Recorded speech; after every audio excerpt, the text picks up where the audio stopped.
Hi everyone, welcome back to my channel.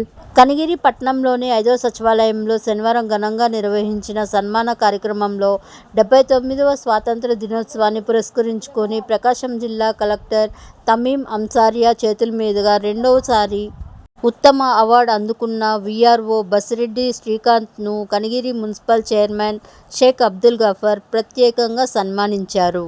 ఈ సందర్భంగా chairman మాట్లాడుతూ ప్రభుత్వ ఉద్యోగులు ప్రజల మన్ననలు పొందాలి అన్నారు.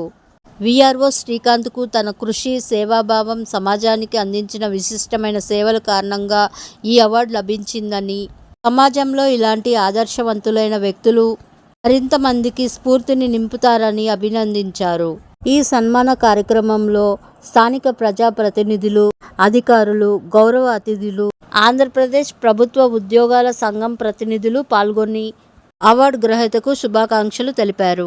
అనంతరం ఐటీడీపీ రాష్ట్ర ఉపాధ్యక్షులు జహంగీర్ అహ్మద్, ప్రభుత్వ ఉద్యోగాల సంఘం ప్రతినిధులు, good health foundation Ramesh Babu, Subrahmanyam, Srinivasarao, Mastan Vali, స్థానిక ప్రజలు నాగూర్బీ, గౌస్ బాషా, రెహమాన్ సన్మాన గ్రహీతను పూలమాలలతో, శాల్వతో ఘనంగా సత్కరించారు. Thank you for watching.